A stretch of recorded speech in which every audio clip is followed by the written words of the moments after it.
Hello, Radhe Radhe, जय श्री कृष्णा। मेरी video में आपका स्वागत है।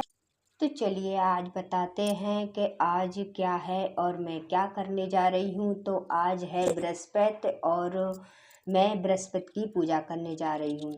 व्रत पूजा करने से बृहस्पति की और बहुत अच्छा होता है। हमारे घर में बहुत शुभ सुख शांति और धन धान्य से भरा रहता है। बृहस्पति देव की हमेशा पूजा करना चाहिए और केले की पूजा की जाती है। व्रत रखना चाहिए। तो उसमें पहने जाते हैं पीले कपड़े। तो सुबह सुबह जल्दी उठ कर के नहा धो कर के खा अगर न, जल जैसे आपको नहाना है तो हल्दी भी डाल के नहा सकती हो। तो मैंने सुबह सुबह नहा धो करके और साड़ी बांधी है। पीली साड़ी है, सूट नहीं है मेरे पास, साड़ी है। सूट भी डाल सकती हूँ, सूट भी। तो मैंने तैयारी कर लिया, थाली को सजा लिया है और आ गई हूँ ऊपर छत पर। तो ज़्यादा नहीं किया जाता बृहस्पति में।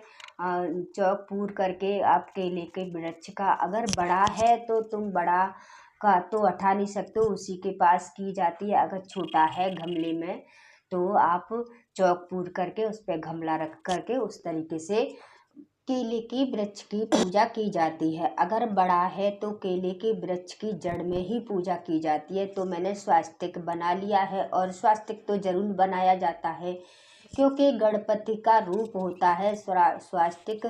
तो मैंने चौक पूर करके केले के गमले को रख लिया है और दीप जला लिया है और धूप बत्ती वगैरह जला दी है।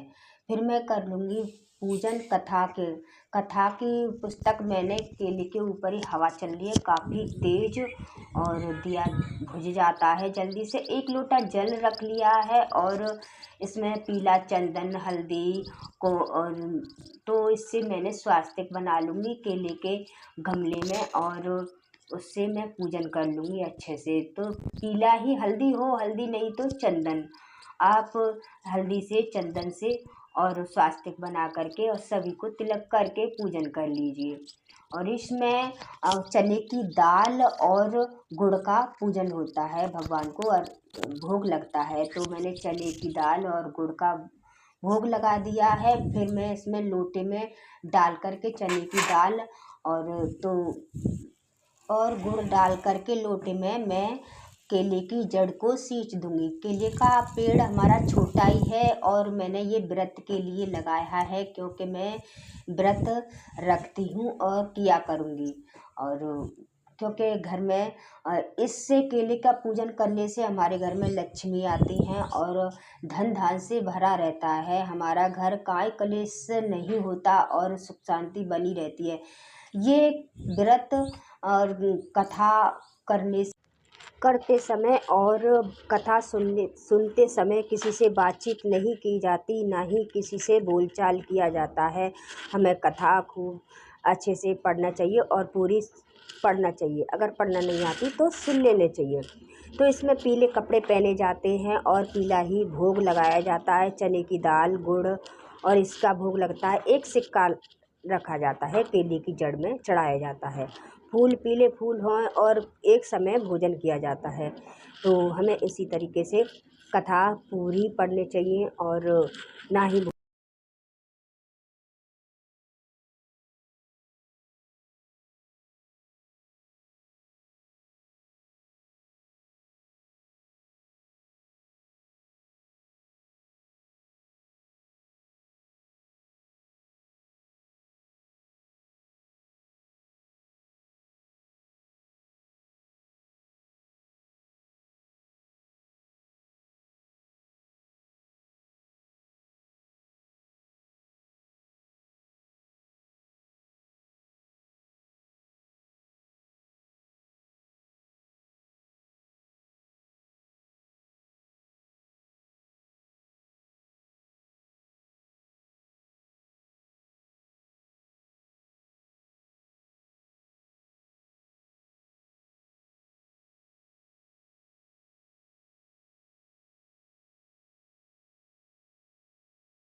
पंक्ति नष्ट हो गई।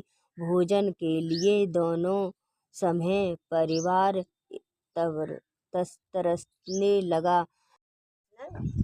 कथा ख़त्म होने के बाद में कथा को हमने पूरी पढ़ ली है और फिर हम जो हाथ में लिए थे वो केले की जड़ में चढ़ा देंगे और फिर हम आरती करेंगे। तो इसी तरीके से व्रत पूजन करना चाहिए। और इसमें तो देखिए, वीडियो डालने के लिए मैं बहुत मेहनत करती हूँ और आप सबके लिए अगर मेरी वीडियो भी थोड़ी सी भी अच्छी लगी तो लाइक सब्सक्राइब करें। राधे राधे, जय श्री कृष्ण।